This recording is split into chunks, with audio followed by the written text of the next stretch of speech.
Fox News alert, presidential debate day is here. After more than a year of campaigning, months of anticipation, Hillary Clinton, Donald Trump will square off in their first debate just hours from now. They will take the stage at Hofstra University on New York's Long Island. And the TV audience outside that hall expected to be Super Bowl sized. Also big, this is Outnumbered. I'm Harris Faulkner, here today, host of Kennedy on Fox Business Kennedy. Also from FBN, the co-host of After the Bell, Melissa Francis. Fox News political and legal analyst, Ebony Williams. And today's hashtag, one lucky guy, Fox News media analyst and host of Media Buzz. Howie Kurtz is outnumbered. Good to see you. Great to be here. Yeah, can you believe it's finally here? This is like Super Bowl hype on steroids. Oh, yeah. Let's have the thing already. All right, we're ready. Pop your corn. Let's move. Okay, here we go. The stakes are high. Well, you know that. An estimated 100 million Americans could tune in to watch the big showdown. And how the candidates are approaching debate prep is about as different as they are. Hillary Clinton took more time away from the campaign trail to get ready. We're told thousands of pages of briefing books and mock debating are her tools, while Donald Trump has taken a more low-key approach. No role-playing, but getting ready for the Hillary Clinton they say they know well. Senior national correspondent John Roberts is here, bringing the excitement this morning. Hofstra University Live. Good to see you. Harris, good afternoon to you. You know, the only difference between this debate and the Super Bowl is that what we're missing would be all of the pre-Super Bowl parties and all of the activities that take place at the stadium in the run-up to the Super Bowl. Other than that, the anticipation is about the same. And when you look at the latest polls and how tight they are, it's pretty clear that tonight could have a significant event on how this campaign unfolds going forward. Donald Trump could capitalize on the momentum and gain even further on Hillary Clinton and stretch out his lead in some of these battleground states. Hillary Clinton could knock him back on his heels and blunt that momentum. The goal for Donald Trump, not to commit any great big errors, basically to put in a performance that shows him as a leader, not particularly heavy on detail, and it's all about expectations as well. The Donald Trump campaign has been lowering expectations for him, raising them for Hillary Clinton, saying that she's got a bar much higher than his that she has to leap over. So if he plays to a draw, that's basically a win for him. One of the tactics that the Trump campaign expected to employ tonight is give a glancing nod to the question that you were asked and then answer the question that you really wanted to get. And on a couple of those fronts, if he's asked about immigration, he'll likely point to the fact that this morning he got the endorsement of the 5,000 union members in the Immigration and Customs Enforcement Department. It's the first time that they have ever endorsed a candidate, and the fact that he's coming out with a new white paper today that details to a greater degree his plans for the economy to achieve 3.5% growth, to create new jobs, suggesting he might even pull out of the World Trade Organization in order to help American companies sell more things overseas. Basically, Harris, that he as a president would level the playing field when it comes to international and free trade to give American jobs and American businesses a better opportunity to compete globally. Harris? Yeah, and through it all, we're hoping that voters will be able to see the things that they need to make decisions, because early voting in some states has already begun. They are watching from that prism to actually vote coming up. Good to see you. Thank you. Hillary Clinton is not leaving anything to chance, preparing until nearly 11 p.m. Eastern last night. Senior political correspondent Mike Emanuel is live at the debate site with more on that side. Hey, Mike. Well, hi, Harris. Yeah, the Clinton campaign keeps pushing for real-time fact-checking of everything that Donald Trump says tonight. And the campaign does sound concerned about the possibility of a double standard. The last time we saw Hillary Clinton, she appeared to be in good spirits. She did another 2.5 hours of debate preparation last night, and her aides say the fact that she's invested so much time and energy in study and preparation signifies this is a huge moment in this campaign. She's taken it really seriously.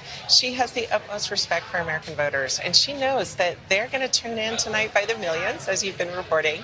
And this is going to be, actually, for a lot of voters, the first time they're really tuning into this election. So she's taken it very seriously. She's prepared. She's obviously debated a lot in the course of her career in public service, and she's really taken it seriously, prepared, and ready to come talk to the American people directly. The stage is set here at Hofstra University. The candidates may choose to do a walkthrough in the hours ahead, and then Clinton's running mate says he expects she'll be ready for prime time. We are 6 weeks from Tuesday, and tomorrow we start the home stretch with the debate. And I tell you, I know this about Hillary Clinton. When the lights are bright like they are now, she brings the A+ game to the table. At this stage, the prep work is largely done. We can expect Hillary Clinton to try to pin Donald Trump down for specifics on issues, but rattling off policy may not be the most memorable thing. Quite often, the memorable moment is something that is unscripted that everybody will be buzzing about tomorrow. Harris? Mike, thank you very much. A lot to get to here. Let's begin with this idea that I mentioned, Howie, if we can, of people are actually going to be watching tonight to vote ahead of November 8th. And so this isn't just a big moment because this is the first time that we've seen these two on stage. They potentially know they're reaching people out there who are going to, click a Chad, pull a lever. Yeah, it's a 2-month election, so what happens on that stage really counts. Also kind of a cultural event. I mean, everybody is talking about this. Yeah. And let's face it, Donald Trump is the X factor here. He's the unproven commodity. For all of the pregame talk about hiring shrinks to do psychological profiles and all of that, and is he going to get rattled and is she going to get rattled? What Donald Trump needs to do in one sentence is to pass the commander-in-chief threshold to project a plausible president to people who are maybe attracted to him but not sure he's up to the job. Hillary Clinton, we know, she stayed up late. She's the A student. She is going to know policy inside and out. She's got to connect with voters who are wary of her, particularly on the honesty and trustworthy question. So, Ebony, who would you say has a better lead up to this point to get done that? Because we've seen Donald Trump do some of what Howie said he needs to do tonight. Do you think she's addressed the untrustworthiness enough? Where do you think they are? Here's the problem with that, Harris. I think we all on this couch know someone who has been in a relationship that has survived infidelity. Walk with me here. In order to do that, like, what? In order to do that, though, you can rebuild trust, is my point. But it takes time. It takes effort. It takes a reassurance that you will not, in those positions, make that same choice to be dishonest and thus untrustworthy. The problem for Hillary Clinton is she's only got 2 months to rehabilitate something that requires time, Harris, to rehabilitate the fact that people don't trust you and they need to learn to trust you again. I thought you were leading up to Jennifer Flowers. Yeah, if only we could have started with something other than infidelity, because that actually happens. So now people may be a bit like, what? Yeah. So, Kennedy, as they go into it, we know that Hillary Clinton had someone, a former aide, old-time aide, playing the role of Donald Trump, the two Donald Trumps they expect to see. I interviewed last night Kellyanne Conway. She told us which one we're going to see. Let's watch that real quick, and I want to get your response. You're going to see the Donald Trump that is conveying the message of positive optimism to make America safe again, strong again, wealthy again, prosperous again, and of course great again. So I'm sure that Hillary Clinton is trying different scenarios and testing out different zingers and lines. I recall she tried that against then Senator Obama in 2008, and a couple of them really fell flat because they're not particularly funny. She went on to tell me, because I asked her, well, are you preparing for two Hillary Clintons? And she said, no, there's only one. Yeah.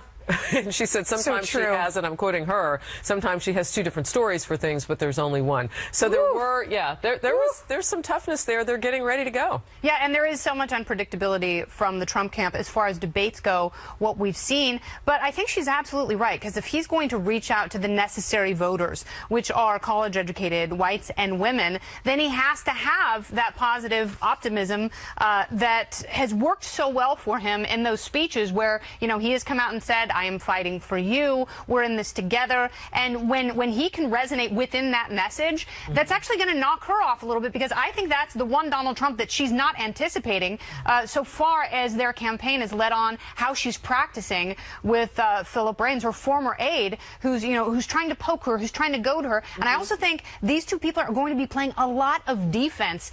And for that, and I think I'm the only one who might say this, I think because of that one reason, this debate could be a little bit boring. Yeah, no, there's a chance that everybody goes out there and it's so safe. I hope that's not true, because I have never heard so much smack talk ahead of something that wasn't an athletic event. I mean, every channel you turned on over the weekend, they're just trying to psych each other out. I'm not practicing at all. Well, I'm staying up all night and practicing. I mean, it's just ridiculous ahead of this. I hope it isn't a letdown after all that. I don't think it will be. I think that Donald Trump has to go out there and really communicate his pragmatic vision for the country. Something Monica Crowley said last week in her article, and it really makes so much sense.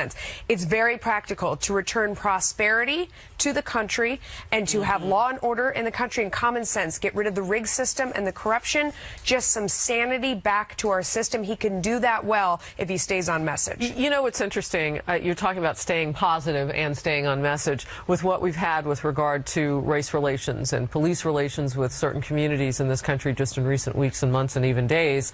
That now is necessarily part of the conversation. And who has been strongest on law and order might shine tonight. What are your thoughts on that? Yeah, I think that the bombings and the shootings and the riot in Charlotte helped Donald Trump in this sense. I mean, you can make a case for either one, but he is the candidate of radical change, and she is the unofficial incumbent who is tied to the Obama administration. When there's a sense of chaos in the country, when people are angry, when people are anxious, they tend to gravitate toward the insurgent, the challenger in the situation. I'm not expecting a boring debate, but if it is a little bit on the dull side, we'll, as journalists, will all be disappointed. I think that helps Donald Trump, because if he doesn't need a lot of great one-liners. Now, people know he's a great entertaining showman. He needs to project a serious image. This is the guy who I can see sitting at that desk in the Oval Office. Yeah, I mean, it's been said before that the greatest debaters are those who challenge the status quo in the moment, no matter what question's being asked. That's not always easy to do. All right, glad you're here. We have you covered, by the way. Keep it right here for the best analysis all day long. And, of course, immediately after the big debate, cozy up to the Fox News channel FNC for the cool kids. Tonight's debate could be a turning point for either candidate in this election. 3 new polls show the candidates in a dead heat, and it's now anyone's game. But both candidates still face big pitfalls with voters. We'll talk about what they could do to turn it all around, and will this debate contest be less about policy and more about image and style? Already some wrangling over the height of the lecterns, who's going to look taller, and what really matters to voters when it comes to debates. Stay with us. Pressure is building ahead of tonight's first presidential debate. 3 new polls show Donald Trump and Hillary Clinton locked in a dead heat. When matched in a two-way race, the candidates virtually tied among likely voters. And the polls show Clinton's previous lead has all but evaporated. But the Clinton campaign manager, Robbie Mook, telling ABC's This Week the poll drop is not because Hillary is losing ground. Watch this. In your own poll, you didn't actually show Hillary really losing any support. It was Donald Trump consolidating some of his base. I still think that we can win this election by a wide margin, but Hillary pointed out we're all going to have to work hard to get that message out. There's a lot of noise out there. Kennedy, I'm familiar with math. Is that consolidating your base, or it's got to come from somewhere? I don't know. That's exactly what it is. Like, you're still doing great when you've got dropping poll numbers. It still means that you're a fantastic candidate. New math. And the winds of victory are blowing in your favor, for sure. Yeah. But see, that's part of the reason that people have such a hard time trusting her. And one of the big drivers of this debate is this anti-establishmentism. Yeah. And people like Robbie Mook are part of the establishment because they're selling this nonsense that people can see through, and it's so robotic. And at some point you want to say, you are representing her. Why not be truthful and humble for a second instead of lying about there's no truthfulness and humility in and politics health and everything else. Let me show you 2 different polls. One is this is the issue, Howie, I'll ask you, because you confront this head on. This is the issue that Donald Trump is struggling with. Qualified to be president. 41% of those polled said yes. 57% said no. Does he have the temperament and personality to serve? 35% yes, 61% said no. I heard Byron York talking this morning about a focus group that he had gone to of people who were undecided.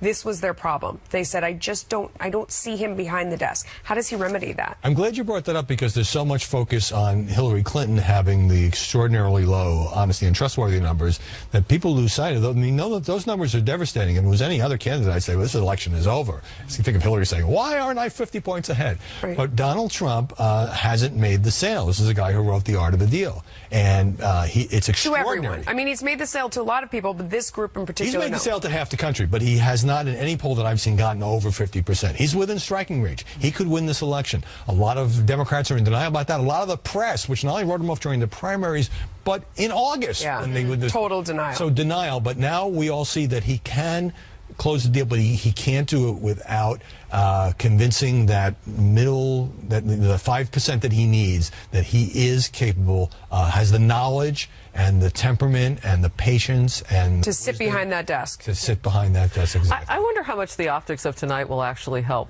him with that, because people are trying to imagine traditionally what he would look like, and now they see him in a very traditional role leading up to a big election, behind the lectern on a huge dais in front of arguably the largest debate audience ever. Like when he went to Mexico. But I would role. say this too. Is it time? Do we have room for a change in tradition in optics anyway? I mean, if a man like Donald Trump gets into the Oval Office, will it get a remake? I mean, I'm being serious here. Would it get one with Hillary Clinton? I mean, are we at that point in history when you consider how well the outsiders have done and how well still some people argue that Gary Ebony, Johnson what do you think is of that? I think that absolutely no election will ever be the same after this. I think that for better or worse, we have seen a complete overhaul in the way that we run for president in the United States of America. Melissa, I want to go back to how you opened this, though, back to what Mook was talking about. And is this about him shoring up the base or her losing voters or not? This is an appropriate time to say, what difference does it make? Because this is a thing where it really doesn't matter whether he's getting more or she's losing more. The truth is this. Almost 50% of millennials are voting for a third-party candidate. And Hillary Clinton, nor Donald Trump for that matter, but most of those millennials, they would expect to go to Hillary. She cannot be in denial about that, and she certainly has to remedy that moving forward if she's expected to win this thing. Absolutely. All right, controversy is growing ahead of tonight's debate after Hillary Clinton's team calls on the moderator to fact-check her rival. Trump's team says they are trying to game the ref and that he may not be treated fairly. More on all of that smack talk coming up. Plus, 2 hot-button issues expected to become a big focus of this debate. We're going to tell you what those are and discuss which candidate may have an edge.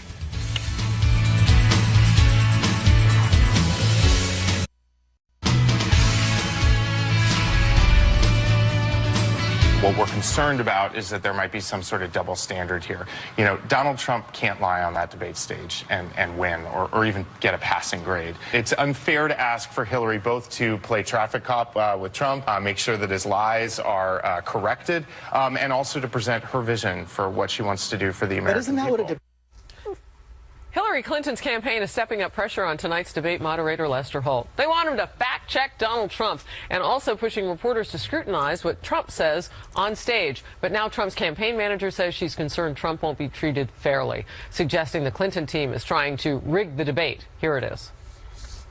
I think that the Clinton campaign has clearly been gaming the refs. I've been talking to the media for a week now saying it's your job. Make sure that Donald Trump is fact-checked in real time. I'm just surprised the campaign manager would try to lower expectations that dramatically for his own candidate. While a debate commission official says it's not the moderator's job to do real-time fact-checking. I think personally, if you start getting into fact-checking, I'm not sure what is a big fact, what's a little fact. If you and I have different sources of information, does your source about the unemployment rate agree with my source? I don't think it's a good idea to get the moderator into essentially serving as the Encyclopedia Britannica. Go first. Oof. There is so much spin here, I've got vertigo. Right? I know.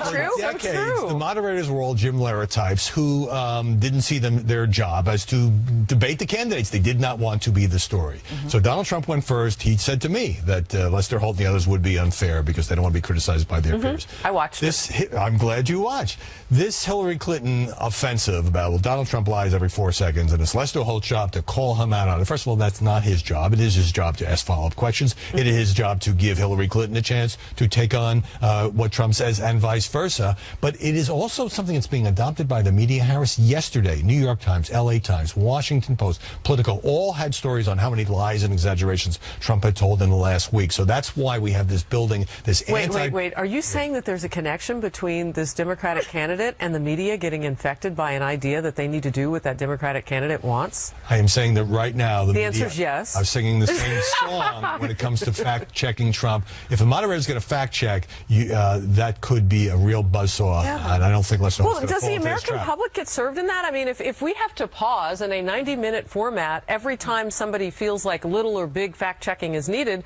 will the American public get the issues that they're thirsty for? That's a disaster waiting to happen, Harris. All that will lead to is Lester Holt getting stuck in the weeds. And I would also advise Hillary Clinton, do a little bit of that, as you said, how, push back if something's just glaringly misinformation being spewed there. But she herself also has to be careful not to get in the weeds around that, because that will eat up all her time. time. That's what she was complaining about with the Matt Lauer interview. And then she won't get policy concerns and her vision for America on the table. Well, you know what? If she has been spending all of this time staying up late at night and poring over briefing books and filling her head with so much information, she sounds like a one-woman computer. It actually sounds quite impressive. I don't think she needs anyone else in the world to fact-check for her unless she's betraying some sort of uptake issue where she can't retain information for some reason. And if that's the case, if she needs a man to come save her on stage, I think that's very problematic. Drop that mic, I think it's very interesting as you're watching this go forward all week in the same narrative. They're trying to attach the word liar to Donald Trump when that has been the word that's been attached to Hillary Clinton every time. And they can't say it about Trump without people thinking about all the lies that she's told or all the times she's been called a liar by this, that, and the other. So I don't think anyone bringing that word out really helps either side at this point, especially her side.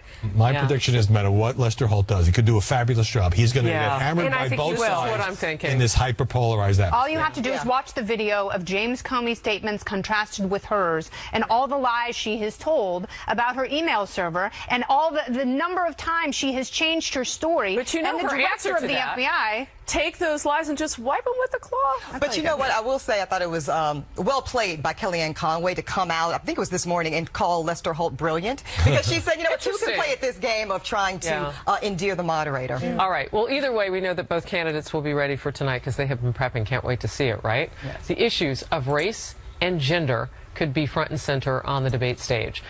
And this, as Charlotte, North Carolina is struggling to get back to normal after police released that video of the fatal officer-involved shooting of a black man. Clinton surrogate Bernie Sanders believes the issue of race will energize young voters to come out and vote for Hillary. Watch.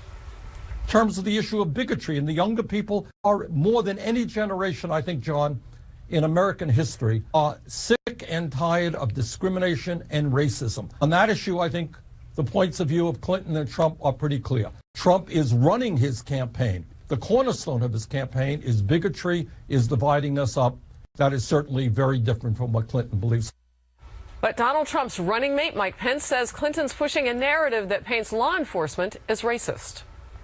But at the end of the day, we also need to step away from efforts by Hillary Clinton and others to paint law enforcement in this country with the broad brush of racial bias. Hillary Clinton this week, before all the facts were in the wake of an African-American police officer involved in a police action shooting that cost the life of a citizen in Charlotte, referred to the implicit bias in policing. Meanwhile, gender is also expected to play a big issue tonight. Over the weekend, Donald Trump made the case that he will do more from the White House to help women than Clinton, saying his opponent is all talk. My opponent likes to say that for decades she's been fighting for women. She's been fighting for children. Why then are 70 million American women and children living in poverty or on the brink of poverty in our country? Why has she provided no relief for the millions of Americans in search of affordable, reliable, quality child care? For years she's been doing this and she's done nothing. Not to be outdone, Team Clinton has an ad, too, which they say shows the effect Donald Trump's hateful words have on women. It shows little girls and young women looking into the mirror as they hear Trump's own words and asks, quote, "Is this the president we want for our daughters?" End quote. Kennedy? Wow, she's really getting in there, and I think she tends to highlight some of her weaknesses when she tries to focus the spotlight on Donald Trump when it comes to things like gender and race. And she has actually she's seen some of her support from women erode recently, as well as millennials. And I don't think it necessarily helps her with a big part of the country, independents, and those who live close to these neighborhoods where we've seen so much racial tension. When she comes out and paints cops as racist with such a broad brush, she already has a really difficult time with law enforcement. They don't trust her. She's going to be commander-in-chief, and she's also trying to set a national set of standards for police. So I think she's actually using a shovel to dig herself a deeper hole here. I don't agree that Hillary Clinton paints cops as racist, but I do think if you I think some of her rhetoric this last week has certainly been borderline. If you boil it down, Donald Trump is seen as the pro-police, pro-law enforcement, law and order candidate. Yeah. And so when there's a riot in Charlotte, as there was in Baltimore, as there was in Ferguson, I think that helps him. Hillary Clinton has appeared with relatives of some of the black victims of police shootings, and she, of course, has the huge lead among the African-American community. On the gender question, I mean, Hillary Clinton would be sued for political malpractice if she didn't exploit the advantage she has in the polls, may not be as large as it used to be, with women. She is, of course, the first female candidate, and Donald Trump has said a number of things that many people, not just women, find offensive. Hardly surprising as we get down to crunch time here that she's trying to exploit that. Go ahead. Well, I was going to say, I mean, both candidates would be completely out of touch and really making political, malpractice, as you said, Howie, if they ignored and dismissed the very real cultural and racial and gender issues in this race. Period, point blank, end of story. Now, for Hillary Clinton, do I like that she's the primary benefactor of some real legitimate questions that many in this country have about Donald Trump and his position on race relations and gender relations? I don't like that. But it is what it is. Certainly those are the realities that these two candidates walk into tonight. Now, I'd like to point out something Newt Gingrich said, which was that he would actually like to see Donald Trump be more aggressive, talk more about how there are real differences in this country between the way white and black people experience America, experience law enforcement, and there's no shame in admitting that. Yeah. Talk about solutions around that, and that's a real good opportunity for Trump tonight. I think absolutely that's true. It is amazing that here we are sitting here at the end of 8 years of President Obama, our first African-American president, and we are looking at all of these violent protests over race in so many different cities. It's amazing that we're at this point. I agree with you. I don't think that he can ignore it, but there is something in the law and order message where you can say law and order doesn't mean that you're on the side of police over people. It means that everyone's following the law, police and people. I think also it's legitimate to ask, how did we get here? How did we get to this point in this country where it feels like along these lines, whether it's gender or race, we're coming apart at the seams? Are we ready for the answer, Kennedy? Yeah, we absolutely are. I think part of it is, you've seen an entire generation of black men incarcerated as a result of the crime bill that her husband signed. That's what I'm saying. And I don't think she does enough to address that. And it's really only places like Salon and other progressive media outlets that are talking about that correlation. And now that it's politically convenient for her to talk about criminal justice, I think it rings very, very hollow. And, again, to your point, she's also trying to tether her candidacy to the president. And what has he done? Well, it's such a fine line that she has to walk, because she has her husband's passed legislation on crime and punishment that she's got to, run away from now. Yeah. I mean, she was lockstep. Now she's not lockstep. And then she's got the Black Lives Matter movement on the other, which she has, she hashtags that. Now she does, Harris, but in the beginning, I just want to point out that she was very reluctant to even entertain. Well, she's on board. Yeah. So the question is, are those two things oppositional? Yes, they are. And what does she do what does she do? I think that's why it's such a tight race, because, what you say, some of his missteps and past statements should make him a very beatable candidate. But guess what? He's not. They're within a point in 3 separate polls. That's not an anomaly, and that's not just Republican consolidation. But what it is, it's time for another topic expected to come up tonight. The Clinton email investigation and the immunity deals granted to some of her former aides, including one Cheryl Mills. Naturally, both campaigns have very different views of those deals, but can either candidate change voters' minds on the issue? We will discuss from the couch. This is Outnumbered.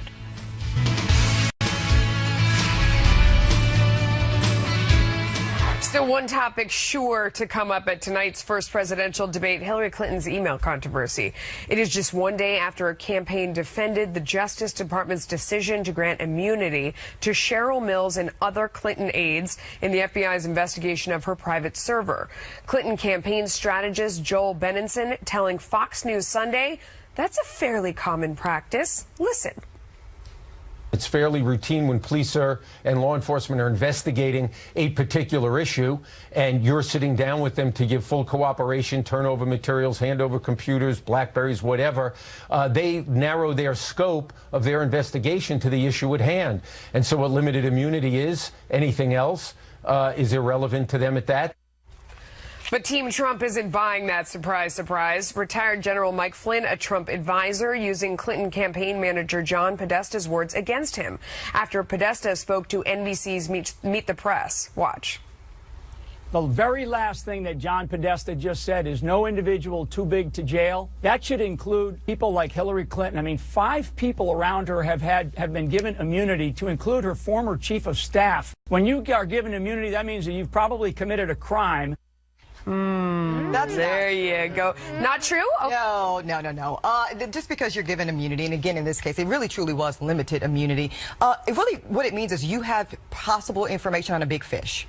They don't want Cheryl Mills, okay? No one's interested in prosecuting Cheryl Mills. But there might be interest in Hillary Clinton still, and I know a lot of people don't think the Justice Department is interested in that, but I believe that they are. And so if they believe Cheryl Mills could have information or access to information that could be valuable in at least that investigation, yeah, she's not going to speak about things that could possibly make her look bad without that assurance of some kind of immunity. Here's my problem with Cheryl Mills. Okay.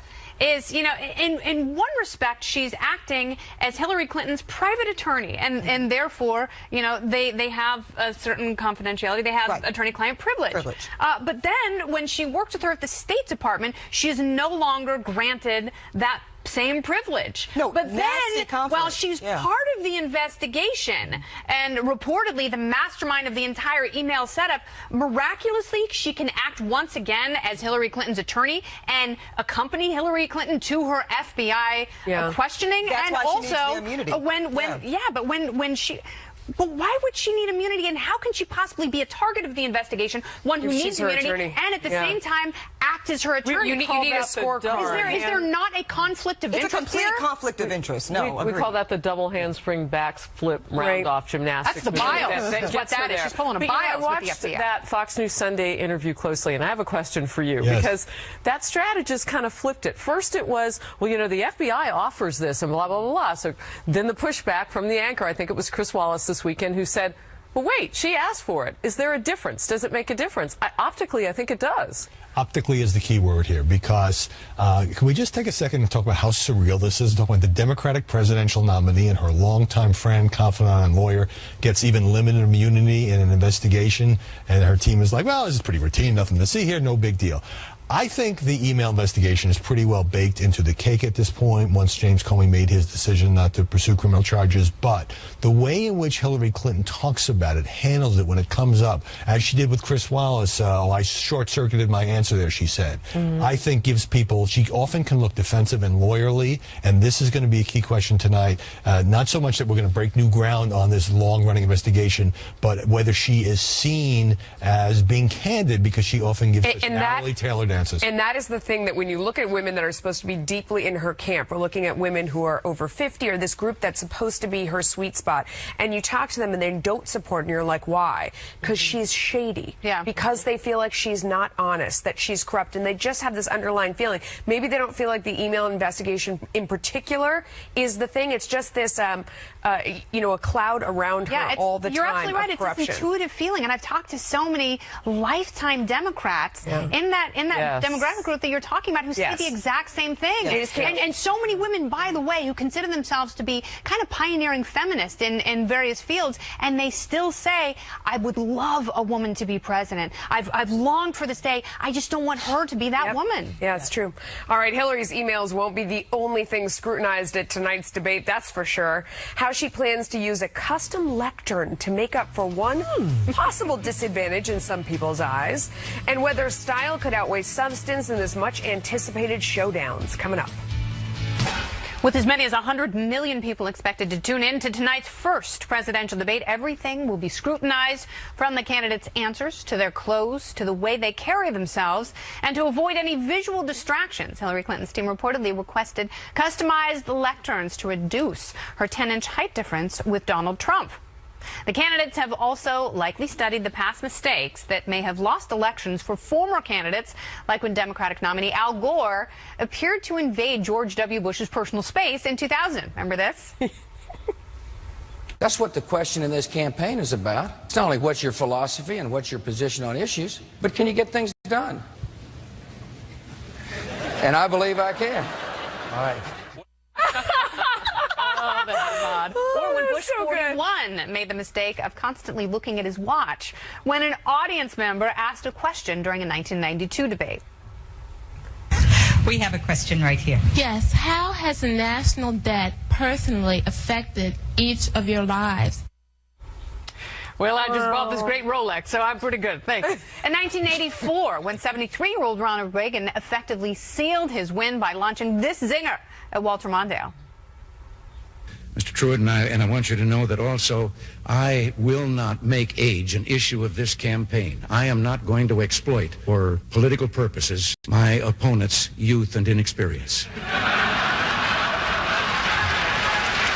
All right, that sealed it, Howie. That was one of the defining moments of presidential debate. Do you think we're going to see anything like that tonight? Absolutely, because there's always a couple of moments that are unscripted, whether it's an eye roll, a laugh, a zinger. You get replayed endlessly on television that go viral on the web, which we didn't have in 1992. And this is how people judge character. And they don't view these things as policy seminars. Well, she made a really good point about the Part 2 of Medicare. Right. It's about how they interact and how they, in those moments, especially the reaction shots, that's what people will be buzzing about, and that's the thing you remember 24 hours later. Yeah, you know, I know that some critics said that that moment with Barack Obama saying that Hillary Clinton was likable enough softened her and made her look human. Some argued that it made her look so soft that it made her look weak, and it made him just look funny and affable and likable and the opposite. No, it was a bad moment for him. Really? I don't think so. I mean, You're likable enough, Hillary. I thought it was condescending. I thought it was condescending too. I think one interesting thing about tonight, so they're leaving the mics on the whole entire time, even when the other person is talking. So if you mumble or you do anything, everyone is going to hear it. They're never turning them down. There's also no commercial breaks. Right. So you just think about that whole thing. I mean, every single thing either of them does and says is going to be captured throughout the whole entire It's like thing. an NFL That's game. a hard time. The whole replay. Well, but at least then they have commercial breaks. I mean, these guys are on the field the always whole on the refs time. now, and The mics it's are hot. interesting. This Yeah, is the mics the are hot. 90-minute exercise in reactions for both of them. That's right. This whole thing is going to come down to less about what they each put out there and much more about how they react to one another and the moderator. Also, you know, it's very important to keep in mind this thing is about impression. As you said, Howard, it's not about the policy nuance and the wonkiness, and so that's why, you know, over-preparing doesn't really help you. Now, I do think if you make a glaring kind of Rick Perry moment kind of bluster, that's going to be bad for you. Oops. But overall, general impression is going to win the day here, and if it's about style or substance, style is actually going to win. And I know that makes a lot of Americans cringe, but it's true. But it's true, Melissa, and the way you present, that is going to carry the day for either one of these That has been true two. since 1960, Absolutely. since Kennedy and Nixon. And even more true now in the age of Instagram, Snapchat, and Twitter. And I think, you know, those have a profound impact on this debate. The fact that there is instant reaction and a community where people can go and hashtag and absolutely destroy you. In a moment. And you have no idea that it's happening. And is Lester Holt going to stop the proceedings and be like, whoa, I want to fact check for a second? Yeah. Donald, they've just created It affects the media coverage because all these journalists are on Twitter and suddenly they see everybody else is chattering about this phrase and that sort of thing. Also, you know, Hillary Clinton's a far more experienced debater. She's been doing this for 25 years. Donald Trump has more television experience than anybody who's ever That's run an for excellent president. point All that of the no one has apprentice made. seasons, that will help him because he knows what to do in front of a camera. I also think that he's going to be a vastly different debater than Bernie Sanders. In those one-on-one debates, I don't think they adequately prepared her because I think there were a lot of times where Bernie Sanders, he bullied in the wrong moment and he laid back too much in the wrong moment. But I think the most important thing here, and it's something that we haven't discussed, what is tonight's drinking game going to be? I don't know, but I have a shameless plug. I will be live Facebooking for FoxNews.com. Excellent. So I will be live at Hofstra University with Neil Cavuto. Kellyanne Conway, the campaign manager, told us on Fox Report last night that they are going to put on notice social media. And I saw a tweet from her today saying that they are looking out for reporters who put out things that show their bias on Twitter during the event, things that they wouldn't normally say on TV. I thought it was interesting. That is interesting. I mean, Howard, you really see the temperature as things are going on social media. And it's just getting hot here on the couch. Believe me, we've got more Outnumbered in just a moment. Stay with us. Hot. Howard Kurtz was here, and we were media buzzing with you. Thank you for being here. It was buzzing. It's a big day, all day long throughout the night. The actual debate starts at 9 p.m. Eastern, but keep it here on the FNC. We can't wait to see you tonight. Pop your corn. Your night is made, and you know what else? Happening now.